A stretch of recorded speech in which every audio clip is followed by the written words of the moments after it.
আসসালামু আলাইকুম, সবাই কেমন আছেন? আশা করি সবাই ভালো আছেন। তবে আজকে আবার প্রতিদিনের মতো আপনাদের সামনে আরো নতুন আরেকটি ভিডিও লিয়ে আয়া পড়লাম।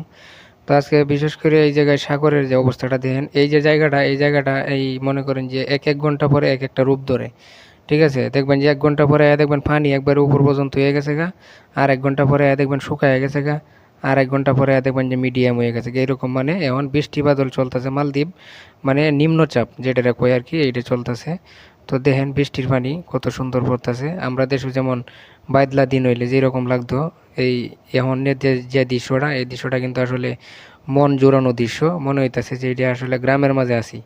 ঠিক আছে? আর এটা বিশেষ করে মনে করেন যে মালদ্বীপের গ্রাম অঞ্চল, মালদ্বীপের এই গ্রাম অঞ্চল থেকে মূলত এই ভিডিওটা করা। আর আমার নিত্যদিনের যে ভিডিওগুলা কীরকম হয় সবাই জানাবেন। আমি সবসময় ন্যাচারাল ইউনিক ভিডিওগুলা সবসময় সবার সাথে তুলে ধরার চেষ্টা করি। যদি ভালো লাগে তাইলে অবশ্যই আমার ভিডিওগুলা সবাই দেখবেন এবং আপনাদের যার তার হ্যাঁ, সামর্থ্য অনুযায়ী কমেন্ট করবেন। কমেন্ট করে জানাইবেন। আপনার একটা কমেন্ট আমার ভিডিও করার উৎসাহ অনেকটা বাড়াইয়া দেয়। ঠিক আছে? তো সবাই ভালো থাকবেন, সুস্থ থাকবেন। আর আজকের মতো এই পর্যন্তই। পরবর্তী আবার নতুন কোনো ভিডিও নিয়ে আমরা